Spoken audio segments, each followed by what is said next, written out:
शिवसेनेच्या वतीने कणकवली तालुक्यामधील नवनिर्वाचित सरपंच आणि ग्रामपंचायत सदस्यांच्या सत्कार कार्यक्रमासाठी उपस्थित आपले सर्वांचे मार्गदर्शक आणि शिवसेनेचे सचिव विनायक राऊत साहेब, शिवसेनेचे संपर्क प्रमुख अरुणभाई निवडकर, जिल्हा बँकेचे माजी अध्यक्ष सतीश सावंत, अतुलजी रावणे, संदेश पारकर, महिला आघाडीचे आमच्या जिल्हाध्यक्ष नीलमताई सावंत, सुशांतजी नाईक, शिवसेनेचे जिल्हा प्रमुख संजयजी पडते, शिवसेनेचे तालुका प्रमुख, शिवसेनेचे सर्व तालुका कार्यकारिणीचे सर्व सदस्य, आपल्यावर असलेले नुकतेच शिवसेनेमध्ये प्रवेश केलेले आणि या निवडणुकीमध्ये खऱ्या अर्थाने आरपीआयच्या लोकांशी आपण जोडलेले संदीप कदम आणि उपस्थितांना शिवसेनेच्या सरपंचाला जे जे सहकार्य करता येईल ते सहकार्य आपण या ठिकाणी निश्चित करू असं आश्वासित आपल्याला या ठिकाणी करतो. खरं तर गेल्या 4-5 महिन्याच्या घडामोडीनंतर ही पहिली निवडणूक होती की जी लोकांमध्ये निवडणूक लढवण्यासाठी आपण समोर जात होतो. खरं तर ही निवडणूक पक्षीय चिन्हावर नव्हती, परंतु कणकवली तालुक्यामध्ये ही निवडणूक शिवसेना विरुद्ध भारतीय जनता पार्टी आणि मला मी सतीश सावंत यांनी सांगितलं प्रमाणे की 4 मंत्री, एक केंद्रीय मंत्री आणि त्यांच्या पैसा या विरोधात आणि विकासासाठी निधी देणार नाही ही धमकी या विरोधात लोकांनी आपल्याला कौल दिलेला आहे आणि तो निश्चितपणे कौल हा आशादायक कौल आहे की मगाशी सांगितल्याप्रमाणे की सिंधुदुर्ग जिल्ह्यामध्ये खासदार विनायक राऊत 2014 मध्ये खासदार झाले. त्यामुळे आठवतं की माझ्या मतदारसंघामध्ये 56 पैकी 54 ग्रामपंचायती त्यावेळेच्या काँग्रेसच्या होत्या. कणकवली तालुक्यामध्ये सुद्धा एकही ग्रामपंचायत त्यावेळी शिवसेनेची नव्हती. परंतु लोकांनी एकदा ठरवलं की लोक निश्चितपणे एक भूमिका घेतात आणि त्याप्रमाणे विनायक राऊतांनी मला या ठिकाणी निवडून दिलं आणि त्याचप्रमाणे आज कणकवलीमध्ये पहिल्यांदाच निवडणूक आपण शिवसेनेच्या ताकदीवर लढवतोय, शिवसेनेच्या पक्षावर लढवतोय आणि एवढी मोठी ताकद आपल्याला पहिल्यांदाच या ठिकाणी मिळते. खरं तर कुंभोडे ग्रामपंचायतच्या सर्व माजी सरपंचांचा आणि त्या जिल्ह्यात शिवसेनेला अभिनंदन केलं पाहिजे की त्यावेळची एक ग्रामपंचायत शिवसेनेची होती आणि त्यावेळी एवढं चांगलं काम केलं की पुन्हा ग्रामपंचायत शिवसेनेची निवडून आली. त्याचबरोबर बंडू ठाकूर सुद्धा गेल्यावेळी सरपंच होते आणि आज सुद्धा पुन्हा या ठिकाणी निवडून आले आणि त्यामुळे तुमची पण जबाबदारी की पुढच्या वेळी आपण 5 वर्ष एवढं चांगलं काम केलं पाहिजे की पुढच्या वेळी आपण सुद्धा किंवा आपल्या प्रचार जे लोक निवडणुकीत लोक राहतील ते तुमच्या नावावर या ठिकाणी गावामध्ये निवडून आलं पाहिजे. आज आपण एवढं ठरवलं पाहिजे की मला पण जूनमध्ये ज्यावेळी पक्षानंतर बंदी झाली, पक्ष फुटला, त्यावेळी आम्हाला पण अनेक आश्वासनं होती की पक्षात तुम्ही या आणि पक्ष मग काय तुम्हाला मंत्री करू हे करू. परंतु आम्ही पण त्या ठरवलं होतं की आमच्यासारख्या सर्वसामान्य कार्यकर्त्याला शिवसैनिकांनी निवडून दिलेला आहे, शिवसेनेमुळे मी आमदार झालो आहे हे मी लक्षात ठेवलं आणि त्यानंतर मी पक्षावर राहण्याची भूमिका या ठिकाणी घेतली आणि मी जर आमदार नसतो तर मला कोणी आश्वासन दिलीच नसते आणि त्यामुळे तुम्ही सरपंच किंवा ग्रामपंचायत सदस्यांनी सुद्धा एक ठेवलं पाहिजे की तुम्ही निवडून आला की त्या गावातल्या लोकांनी शिवसैनिकांना सुद्धा गावातल्या जनतेने तुम्हाला विरोधात कौल दिलेला आहे आणि म्हणून तुम्ही निवडून आला आणि त्यामुळे आज तुम्हाला अनेक आश्वासनं येतील, परंतु ती आश्वासनं जर तुम्ही निवडून आला असता तर तुम्हाला आश्वासनं मिळालीच नसतील आणि त्यामुळे आपण शिवसेनेची प्रामाणिकपणाची भूमिका आजपासून आपण या ठिकाणी घेतली पाहिजे. निश्चितपणे आज विकासासाठी जे जे योगदान असेल ते योगदान आपण या ठिकाणी देऊया. आज मगाशी आपल्या भाषणामध्ये राऊसाहेब सांगितलं हे सरकार 6 महिन्यापेक्षा जास्त कालावधी करणार नाही. आज सरकारला 6 महिने झाल्यानंतर सुद्धा सरकारला मंत्रिमंडळाचा विस्तार करता आला नाही आणि येणाऱ्या 6 महिन्यामध्ये हे विस्तार करणार नाही कारण कोर्टाचा निर्णय हा त्यांच्या पूर्णपणे विरोधात लागेल. परंतु आज असलेली सगळी सत्ता आणि याचा दुरुपयोग या ठिकाणी करतायत आणि म्हणूनच कोणाचे हातपाय जोडू, कोणाला निधी अडकू, कोणा एखाद्या कार्यकर्त्याने हे केलं तर त्याच्या विरोधात मोहीम उघडू, अशा सगळ्या गोष्टी या ठिकाणी करतायत. परंतु आपण जर एकत्रित असलो, आपण जर आपली ताकद असली तर निश्चितपणे आपल्याला या सगळ्या शक्तीविरुद्ध लढता येईल.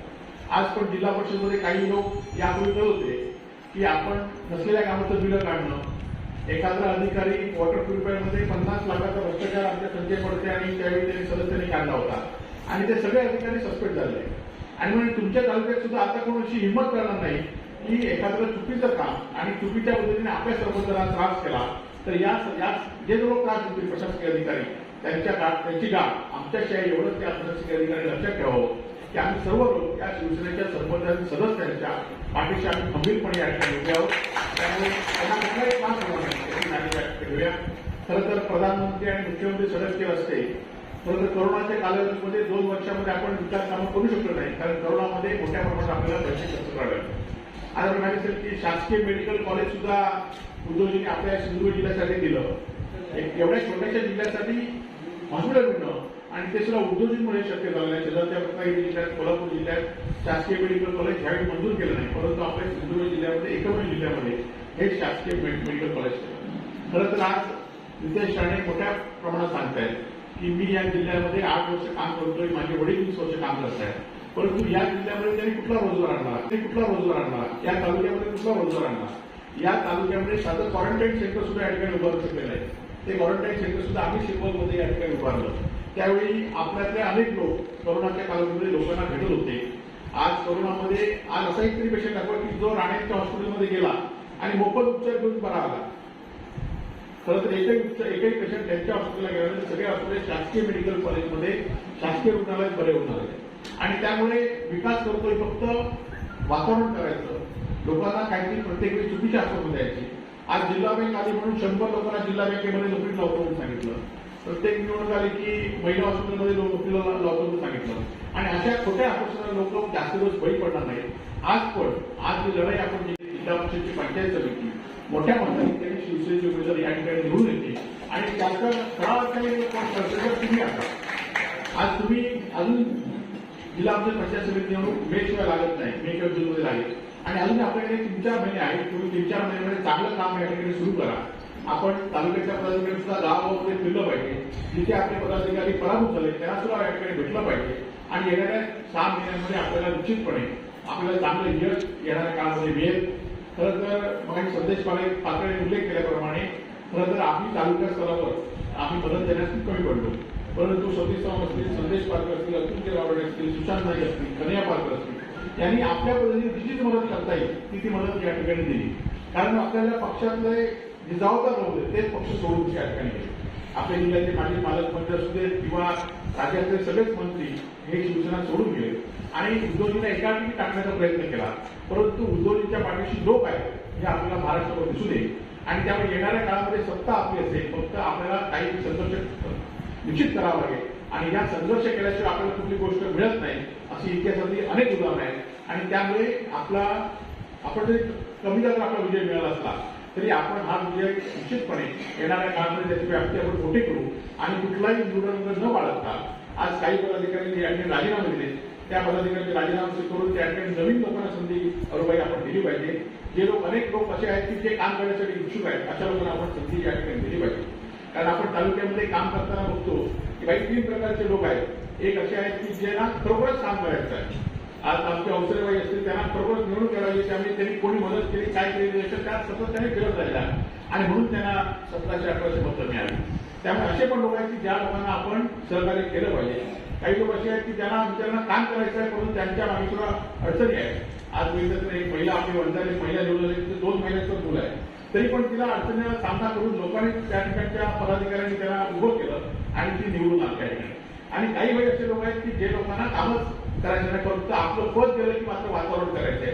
अशा लोकांना आपल्याला या निवडणुकीत या पुढच्या कार्यकारिणीमध्ये आपल्याला ज्या लोकांना काम करायचं नाही अशा लोकांना बाजूला करून नवीन काम करण्याची संधी आपण दिली तर निश्चितपणे कुडाळ तालुक्यामध्ये चांगली संधी, चांगलं वातावरण या कणकवली तालुक्यामध्ये निश्चित या ठिकाणी होईल.